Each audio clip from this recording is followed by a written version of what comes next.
वापस आकर इन मूवीज बनाने वालों का मर्डर करने के लिए मजबूर हो जाते। बचपन से ही हमने सुपर ह्यूमन ताकत रखने वाले रियल लाइफ हीरोज की कहानियां सुनी हैं। जैसे किसी इंसान ने गाय को कंधे पे उठा लिया या किसी ने बैलगाड़ी को उठा लिया, जो कि कुछ हद तक सही भी हो सकता है। पर इस वीडियो में जिस ताकत के बारे में हम बात करेंगे वो आपने सिर्फ मूवीज में ही देखी होगी। जैसी ताकत हरक्यूलिस से लेकर हल्क ने मूवीज में दिखाई है। पर अगर आपको इसके पीछे का विज्ञान समझ आ जाए तो मुझे नहीं लगता कि आप ये ताकत फ्री में भी लोगे। तो चलो सुनते हैं विज्ञान के बोल और खोलते हैं ताकत की पोल। सुपर स्ट्रेंथ कमाल की चीज है। आप दीवार तोड़ सकते हो, ऐसी चीजें उठा सकते हो जो किसी के लिए भी संभव ना हो, और ऐसे सुपर विलन्स की धुनाई कर सकते हो जिन्हें आपके बिना रोकना नामुमकिन हो। पर मूवीज में देखकर हम सिर्फ इस ताकत के पीछे की सच्चाई से जुड़े सिर्फ एक ही पहलू को देखते हैं। पर अगर दूसरे पहलू पर ध्यान दिया जाए तो सुपर स्ट्रेंथ काफी सारी परेशानी खड़ी कर सकती है। तो अगर हम ताकत की बात करें जो हमारी मसल्स पैदा कर सकती हैं, तो उसे नापने के लिए हम स्ट्रेन गेज का इस्तेमाल करते हैं, जो कि कुछ ऐसा दिखाई देगा। अब इसके अंदर होती है एक कॉइल जिसमें से लो वोल्टेज करंट फ्लो करता है, और जब आप इसे पंच करोगे तो कॉइल की लेंथ चेंज होने की वजह से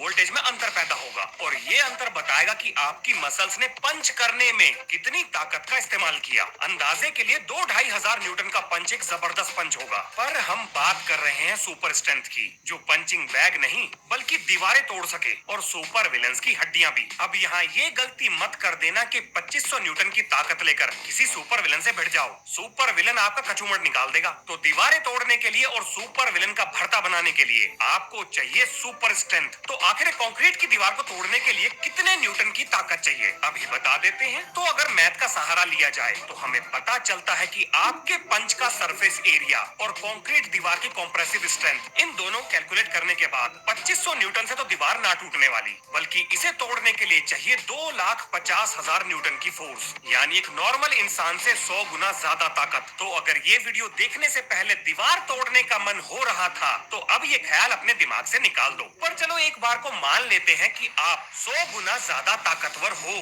भाई साहब, अब आप ना जीने दोगे किसी को भी, क्योंकि किसी मूवी का डायलॉग था, बड़ी ताकत के साथ बड़ी जिम्मेदारी भी आती है। भाड़ में गई जिम्मेदारी, लेट्स एंजॉय सुपर स्ट्रेंथ। और ये मेरे विचार नहीं, ये आपके विचार हो सकते हैं। और अगर आपके विचार कुछ ऐसे ही हैं, तो आपके लिए विज्ञान के पास अभी और भी बहुत कुछ है कहने को। हमारा समाज सारी एवरेज चीजों के लिए ही बना है। जैसे मार्केट में कपड़े और जूते की सबसे ज्यादा वैरायटी एवरेज लेंथ के लिए ही अवेलेबल होती है, और ये तो सिर्फ एक ही एग्जांपल था। हमारा समाज हर चीज के लिए एवरेज को ही लेकर चलता है। तो इतनी जबरदस्त ताकत आपके पास अगर होगी तो उसके क्या क्या नुकसान हो सकते हैं, चलो शुरू करते हैं। तो भैया कॉपी पेंसिल लेकर हो जाओ तैयार, क्योंकि लिस्ट बहुत लंबी है। हाथ लगाते ही दरवाजे के हैंडल उखाड़ लोगे, कॉफी पीने के लिए कप उठाओगे तो उसे तोड़ दोगे, और अगर चश्मा पहनने का शौक है तो उसे सीधा करने के चक्कर में भाई साहब पैसे में आग लगने वाली है, अब वो टूट जाएगा। हो सकता है आपको ऐसा लग रहा हो कि कोई परेशानी नहीं होगी, थोड़ा सा जेंटल तरीके से हम चीजों को इस्तेमाल कर लेंगे तो आपका ये भ्रम अभी दूर किए देते हैं। क्योंकि आप जितना डेलिकेट तरीके से किसी चीज को हैंडल करने की कोशिश करोगे, उतने ही ज्यादा आपके हाथ कांपना शुरू कर देंगे। चलो ये तो रोजमर्रा की परेशानी हो गई। अब जरा बात करते हैं सुपर विलन से लड़ने की सिचुएशन के बारे में। क्या आप सच में सुपर विलन की धुनाई कर पाओगे? शायद नहीं। अब आता है न्यूटन का तीसरा नियम, every action has equal and opposite reaction. अगर आप एक दीवार को पंच करें तो वो ब्याज समेत आपको आपकी ताकत वापस कर देगी, जिसके बाद आपको मिलेगा फ्री का दर्द और सूजा या टूटा हुआ हाथ। लेकिन ये नियम जब क्यों छुट्टी पर चला जाता है, जब ये पंच एक पर्दे पर किया जाए? विज्ञान में ये भेदभाव क्यों? इसमें बेचारे पर्दे की क्या गलती? उसका भी तो मन करता है अकड़ में खड़े होने को। आओ समझाता हूँ इसके पीछे की कहानी। थोड़ा सा दिमाग पर जोर पड़ेगा, लेकिन झेल लेना, समझ में आ ही जाएगा। अब इसको समझने से पहले हमें ये पता होना चाहिए कि क्या हम न्यूटन के नियम को ठीक से समझते हैं। अब आप कहोगे, अरे भैया न्यूटन का तीसरा नियम तो सबसे आसान चीज है, सीधी सी भाषा है, सीधा सा मीनिंग है, इसमें कोई दिक्कत नहीं है। अभी दिखाता हूँ दिक्कत। अगर इसमें कोई दिक्कत ना है तो ये भेदभाव क्यों करता है? अगर हर चीज इक्वल और अपोजिट ताकत लगाती है तो उस हिसाब से कोई भी चीज चलनी ही नहीं चाहिए, क्योंकि अगर फोर्सेस बराबर हैं और उनका डायरेक्शन अपोजिट है तो सब कुछ एक जगह रुक जाना चाहिए, क्योंकि ये भी फिजिक्स के नियम में ही लिखा है। अब न्यूटन का नियम सही है तो सेम मैग्नीट्यूड और अपोजिट डायरेक्शन वाला नियम गलत हो जाएगा, और अगर डायरेक्शन मैग्नीट्यूड वाला नियम सही है तो भाई साहब न्यूटन चाचा आपकी फिरकी ले गए, सब खत्म, जिंदगी बर्बाद। ओहो हो, घबराओ मत, लंबी लंबी सांसें लो। मैं हूं ना, मैं बताऊंगा। पहले एक उदाहरण देखो। ये ब्लॉक इस दूसरे ब्लॉक पर 5 न्यूटन की फोर्स लगा रहा है, तो न्यूटन के नियम के हिसाब से दूसरा ब्लॉक भी 5 न्यूटन की रिएक्शनरी फोर्स लगाएगा। अब हो सकता है आपके लिए ये बात नॉर्मल हो, पर 11वीं क्लास में मैंने इस नियम के इस्तेमाल पर सवाल खड़े कर दिए थे, जिसके जवाब में मेरे टीचर ने मुझे ऐसे देखा जैसे मैंने उनकी दोनों किडनी मांग ली हो। हालांकि उसके बाद क्या हुआ वो मैं आपको नहीं बताऊंगा, पर अब सुनो मेरा लॉजिक। अगर मैं ब्लॉक ए के पॉइंट ऑफ व्यू से देखूं तो वो 5 न्यूटन की एक्शन फोर्स लगा रहा है, तो इसका मतलब ये हुआ कि ब्लॉक बी 5 न्यूटन की रिएक्शनरी फोर्स लगाएगा। लेकिन अगर मैं ब्लॉक बी के पॉइंट ऑफ व्यू से देखूं तो वो एक्शन फोर्स लगा रहा है, तो अब ब्लॉक ए रिएक्शन फोर्स लगाएगा। अगर हम बार बार पॉइंट ऑफ व्यू स्विच करें तो ये तो एक इनफाइनाइट साइकिल बन जाएगी, and this is total nonsense. तो भैया आपके न्यूटन अंकिल ये बताना भूल गए कि वो किस बॉडी को एक्शन फोर्स वाली और किस बॉडी को रिएक्शन फोर्स वाली मानकर ये नियम बना रहे हैं। ये तो थी पहली दिक्कत। तो न्यूटन ने ये बात क्यों नहीं बताई? गोलमाल है भाई, सब गोलमाल है। ये चल क्या रहा है? चलो परेशान मत होना, मैं बताता हूँ। देखो न्यूटन का नियम सही है, बस हमने उसे सही तरीके से समझा नहीं है। अब न्यूटन के नियम को गलत समझने में आपका कोई दोष नहीं है। ये सारा रायता फिजिक्स की किताबें और उनको पढ़ाने वाले खूंखार टीचर्स ने फैलाया है। अब एक और उदाहरण देखो। मान लेते हैं कि हमें पता है कि किसने एक्शन किया, पर तब क्या होगा अगर हमें पता ही ना हो कि किसने एक्शन किया? मान लो दो गेंद जिनका मास सेम है, वो सेम रफ्तार से एक दूसरे की तरफ बढ़ती जा रही हैं और आपस में टकरा जाती हैं। अब इससे पहले कि न्यूटन का तीसरा नियम यहाँ लगाओ, जरा ये बताओ कि इन दोनों में से एक्शन किसने किया और रिएक्शन किस बॉल ने दिया? अब ये है एक बहुत बड़ी समस्या, क्योंकि रियल लाइफ में तो ऐसा बिल्कुल हो सकता है। अब यहाँ न्यूटन का तीसरा नियम तो लग रहा है, लेकिन उसे लगाने से पहले हमें ये पता होना चाहिए कि एक्शन किसने किया जिसकी वजह से रिएक्शन आया। अब आप ये भी बोल सकते हो कि दोनों बॉल्स ने एक साथ एक्शन किया, तो दोनों बॉल्स पर एक साथ रिएक्शन भी आया। अगर आप ऐसा करते हो तो ये बात तो न्यूटन के नियम को उखाड़ के नया नियम बना देगी, क्योंकि अब बनेगा नया नियम जो कहेगा it doesn't matter who does the action but reaction will come. पर इसमें भी कमी है। क्लासिकल न्यूटोनियन मैकेनिक्स में यानी मैकेनिकल फिजिक्स में कोई भी चीज एक साथ लेफ्ट और राइट नहीं हो सकती। एक समय पर या तो वो लेफ्ट होगी या राइट होगी। अरे वाह वाह वाह, आपने वो कर दिखाया जो आज तक किसी ने नहीं किया, यानी न्यूटन को ही गलत साबित कर दिया। तो अगर आजू बाजू चढ़ाकर आप अपना रिसर्च पेपर पब्लिश कराने के बारे में सोच रहे हो तो हिलना मत, सोचना भी मत, पेन पेपर की तरफ देखना भी मत। न्यूटन का नियम बिल्कुल सही है, बस हम लोग उसे गलत समझ बैठे हैं। अब सुनो मेरी बात, जिसे सुनने के बाद आपको आएगी सस्ते आइंस्टाइन वाली फीलिंग। न्यूटन का तीसरा नियम लगाने से पहले आपको ये पता होना चाहिए कि तीसरे नियम में फोर्सेस हमेशा पेयर्स में लगती हैं, जिनका मैग्नीट्यूड यानी न्यूमेरिकल वैल्यू सेम है और डायरेक्शन अपोजिट होता है, जिन्हें हम फोर्स पेयर कहते हैं। दूसरी चीज, ये फोर्स पेयर दो अलग अलग बॉडीज पर लगने चाहिए। तीसरी चीज, सेम फोर्स डिफरेंट मास पर सेम कंडीशन में सेम एक्सेलरेशन पैदा नहीं कर सकती। इन तीनों चीजों को सुन के घबराना मत, मैं ठहरा पढ़ा लिखा देसी आदमी, तो इन तीनों चीजों का मतलब बिल्कुल देसी भाषा में समझाऊंगा। चलो शुरू करते हैं फोर्स पेयर से। ये कुछ ऐसे होते हैं। FAB का मतलब है कि बॉडी ए। मुझे आपसे क्या काम होगा? Hi, this is a knife.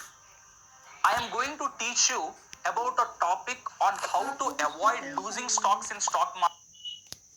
करते हैं फोर्स पेयर से। ये कुछ ऐसे होते हैं। FAB का मतलब है कि बॉडी ए बॉडी बी पर फोर्स लगा रही है, और -FBA का मतलब है कि बॉडी बी अपोजिट डायरेक्शन में ए पर फोर्स लगा रही है। अब दो अलग अलग बॉडी से क्या मतलब है? अगर आप एक बॉक्स को धरती पर रख दो तो बॉक्स और धरती दोनों अलग अलग बॉडी मानी जाएंगी, और बॉक्स धरती और धरती बॉक्स को अपनी तरफ सेम फोर्स से खींचेंगी। अब क्योंकि दोनों फोर्स पेयर हैं, सेम वैल्यू के हैं, अपोजिट डायरेक्शन में हैं, तो दोनों एक दूसरे को कैंसिल कर देंगे और ना धरती हिलेगी ना बॉक्स हिलेगा। अब आप कहोगे ये ना चलता, पहले आप मेरे एक सवाल का जवाब दो। अरे भैया कितने सवाल पूछोगे? मजाक कर रहा हूँ, पूछो पूछो खूब पूछो, मैं नहीं बताऊंगा तो कौन बताएगा? अगर फोर्स पेयर में फोर्सेस बराबर होती हैं, अपोजिट नेचर की होती हैं, तो तब क्या होता है जब हम स्काई डाइविंग करते हैं? अगर स्काई डाइविंग करते हुए मैं जितनी फोर्स धरती पर लगा रहा हूँ और धरती भी उतनी फोर्स वापस लगा रही है, तो मैं ही क्यों धरती की तरफ गिर रहा हूँ?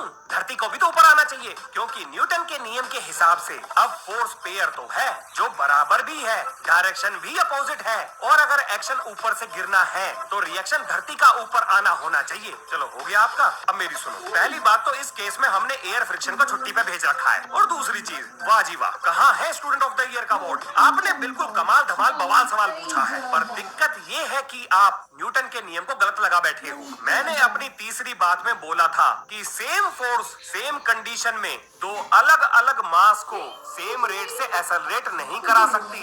माना न्यूटन के तीसरे नियम के हिसाब से फोर्स पेयर बराबर हैं, अपोजिट भी हैं, पर न्यूटन ने अपने तीसरे नियम में ये कब कहा कि दोनों बॉडीज में एक्सेलरेशन भी बराबर होगा? ये तो किसी ने बोला ही नहीं। आपका मास धरती के मास से बहुत कम है, फोर्स बराबर है, इसीलिए आप तो एक्सेलरेट करोगे पर धरती नहीं कर पाएगी। और ये बात न्यूटन का तीसरा नियम नहीं बल्कि पहला नियम बताता है, यानी इनर्शिया का नियम। जितनी फोर्स उतना एक्सेलरेशन, उतना ही इनर्शिया में बदलाव। अब इनर्शिया तो होती है मास की प्रॉपर्टी, तो आपका मास तो है कम, तो सेम फोर्स के लिए आप करोगे ताबड़तोड़ एक्सेलरेट, लेकिन धरती का मास है इतना ज्यादा, वो इतनी सी फोर्स से एक्सेलरेट नहीं कर पाएगी, यानी धरती का इनर्शिया ना बदलने वाला। चलो एक बोनस चीज और बताता हूँ, बहुत ध्यान से सुनना। एक टेबल पर बॉक्स रखा हुआ है, बॉक्स का mg नीचे की तरफ लग रहा है, तो न्यूटन के तीसरे नियम के हिसाब से एक रिएक्शन फोर्स भी होनी चाहिए। लो जी, वो भी आ गई। सब कुछ सही लग रहा है ना? अरे ना ना, जिंदगी इतनी आसान कैसे हो सकती है? यहाँ हम तीसरा नियम लगा ही नहीं सकते, क्योंकि फोर्स पेयर तो है ही नहीं। फोर्स पेयर हमेशा अलग अलग चीजों पर लगते हैं, लेकिन यहाँ दोनों फोर्स एक ही बॉक्स पर लग रही हैं। एक्शन फोर्स बॉक्स लगा रहा है और रिएक्शन फोर्स भी बॉक्स पर लग रही है। ये फोर्स पेयर तो हो ही नहीं सकते। तो भैया इस केस में तीसरा नियम निकल चुका है सैर सपाटे पर। अब आता है सवाल कि अगर ये बराबर नहीं है तो हम मैकेनिक्स के क्वेश्चन में इसे बराबर क्यों लेते हैं? वो इसलिए क्योंकि अगर एक्सेलरेशन 0 हो तो जो इस केस में है, बॉक्स हिल नहीं रहा है, एक जगह रुका हुआ है, तो फोर्स को 0 होना ही पड़ेगा, क्योंकि मास 0 नहीं है। और जब दोनों फोर्स 0 हैं, तो वो आपस में बराबर रखी जा सकती हैं। जैसे दो इक्वेशन 0 के बराबर होने पर आपस में बराबर रखी जाती हैं। अगर ये बात गले के नीचे नहीं उतर रही है तो एक और एग्जांपल देखो। हम ये जानते हैं कि फोर्स पेयर का नेचर हमेशा अपोजिट होगा, जो कभी नहीं बदलेगा। तो इस इंक्लाइन प्लेन पर एक बॉक्स को रख दो। अब यहाँ रिएक्शन फोर्स mg के अपोजिट डायरेक्शन में है ही नहीं। अगर mg को रिएक्शन फोर्स का फोर्स पेयर बनना है तो वो इस तरह से अपनी डायरेक्शन को बदल नहीं सकता।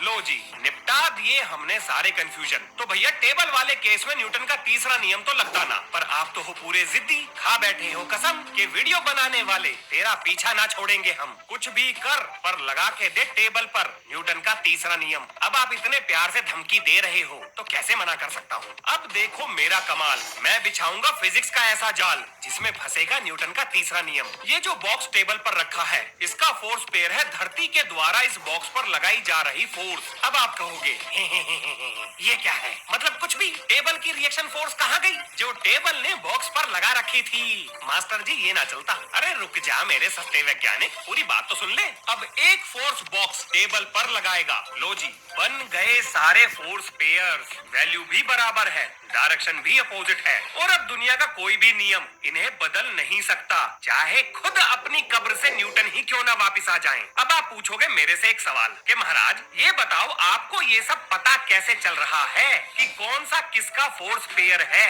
कौन सी जड़ी बूटी खा के बैठे हो? थोड़ी सी इधर भी दे दो और मैं अवश्य बताएंगे, क्यों नहीं बताएंगे। तो अब सुनो ध्यान से, किसी भी फोर्स पेयर का पता लगाने के लिए सबसे पहले ये देखो कि कौन फोर्स लगा रहा है। जैसे इस केस में टेबल बॉक्स पर फोर्स लगा रही है। अब आपको बस इसे उल्टा करना है, यानी बॉक्स टेबल के बजाय टेबल बॉक्स लिख दो, बन गया फोर्स पेयर। बस नाम उल्टे करने हैं, इतना सा ही था। और ये हर केस में वैलिड होगा। अगर कोई बॉडी अर्थ पर फोर्स लगा रही है तो उसका फोर्स पेयर अर्थ के द्वारा उस बॉडी पर लगाई गई फोर्स को कहेंगे। बस उल्टा करना है। अब आते हैं उस सवाल पर कि जब दो बराबर मास की बॉल सेम रफ्तार पर एक साथ टकराएंगी तो किसने पहले एक्शन किया? इसका जवाब है दोनों ने। न्यूटन के तीसरे नियम में एक्शन और रिएक्शन इंस्टेंटेनियस होते हैं। ये कभी भी अलग अलग समय पर नहीं हो सकते। एक साथ ही एक्शन होगा और एक साथ ही रिएक्शन आएगा। अब ये जो इंस्टेंटेनियस शब्द है यही बचा के रखेगा न्यूटन के नियम को, क्योंकि अगर मैं इसे हटा दूं तो भाई साहब न्यूटन का नियम ना बचता, नया नियम बन जाएगा। क्योंकि क्लासिकल मैकेनिक्स में एक फोर्स एक ही समय पर दो अलग अलग डायरेक्शन में नहीं हो सकती। अब न्यूटन के तीनों नियम को एक साथ देखो। आपने पर्दे को पंच करके फोर्स लगा दी, आपके मास और पर्दे के मास में अंतर था। अब पर्दे ने आप पर वापस सेम फोर्स लगाई, लेकिन मास में अंतर होने की वजह से आपके पंच में ना के बराबर एक्सेलरेशन हुआ, लेकिन पर्दे में एक्सेलरेशन पूरा हुआ। अब इस केस में एक्शन और रिएक्शन वाली फोर्स बराबर हैं, यानी तीसरा नियम सही है। सेम फोर्सेस के लिए इनर्शिया में चेंज अलग अलग हो सकता है, यानी पहला नियम भी सही है। अब यहाँ दूसरे नियम को भी देख लो। आपने पर्दे पर फोर्स लगाई तो उसके मोमेंटम में चेंज आ गया, पर आपका मोमेंटम चेंज नहीं हुआ। अब अगर पर्दे से प्रेरणा लेकर यही काम आपने दीवार के साथ किया होता तो दीवार के पास तो मास है और वो आपके मोमेंटम को चेंज भी कर देगी। तो जब आप पंच करोगे तो दीवार पूरी फोर्स आपको वापस दे देगी, और वो ऐसा इसलिए कर पाएगी क्योंकि आपके पंच में इतनी ताकत नहीं कि दीवार के इनर्शिया को बदल सके। तो भैया न्यूटन के नियम तो बिल्कुल सही है, बस हमारे समझने का फर्क है। तो कभी भी किसी भी तरह के फोर्स एक्सचेंज को न्यूटन के एक नियम की दृष्टि से देखना ठीक नहीं है। अगर आप उसे हर एंगल से चेक करोगे तो आपको जवाब मिल जाएगा। वापस चलते हैं सुपर स्ट्रेंथ पर। अब आपने सुपरमैन को पंच कर दिया, वो भी मिलियंस ऑफ न्यूटन्स की फोर्स लगाकर, तो भैया वो भी सुपरमैन है। अब क्योंकि दोनों का मास बराबर हो सकता है, ये थोड़ा बहुत डिफरेंस भी चलेगा, तो जितना आप फोर्स सुपरमैन पर लगाओगे उतनी ही फोर्स आप पर भी लगेगी, तो धरती खोद के गड्ढे में घुस जाओगे। और अगर आप सुपर स्ट्रेंथ का इस्तेमाल करके दुनिया को बचाने की कसम खा ही चुके हो तो सुनो ध्यान से, दुनिया का तो पता ना, पर आप बहुत सारे लोगों की जान जरूर ले लोगे। देखो भैया, प्रेशर होता है फोर्स अपॉन एरिया। अब आपके हाथ का एरिया तो है बहुत कम, लेकिन फोर्स आपके पास भर भर के है, तो आपके हाथ के द्वारा लगाया जा रहा प्रेशर बहुत ज्यादा तबाही लाएगा। जैसे डांस फ्लोर पर ऊंची ऊंची हील पहनी हुई मैडम किसी के भी पैर का कचूमड़ निकाल सकती हैं, चाहे उनका वजन मात्र 30 किलो ही क्यों ना हो। तो अगर आप आकाश से गिरते हुए किसी प्लेन को बचाने के बारे में सोच रहे हो तो आपके हाथ लगाते ही आप उस प्लेन के आर पार निकल जाओगे, और ऐसा होगा प्रेशर की वजह से, क्योंकि आपके पास फोर्स तो है लेकिन आपके हाथों का एरिया बड़ा कम है। और ये सुपर स्ट्रेंथ बिना डेंसिटी और ड्यूरेबिलिटी के आपके किसी भी काम की नहीं है, क्योंकि इस सुपर ताकत से जो चीज आप सबसे पहले तोड़ोगे वो होंगी आपकी खुद की हड्डियां, क्योंकि इस ताकत को झेलने के लिए आपकी बॉडी की डेंसिटी भी सुपर होनी चाहिए। तो भैया मुझे नहीं लगता कि सुपर विलन की धुनाई करने के लिए आप अपनी हंसती खेलती हुई जिंदगी को नर्क बना लोगे, क्योंकि विज्ञान कभी झूठ नहीं बोलता। तो अब भैया वीडियो खत्म हो गई, गले के तोते उड़ चुके हैं। तो मिलते हैं नेक्स्ट वीडियो में। जय हिंद, जय भारत।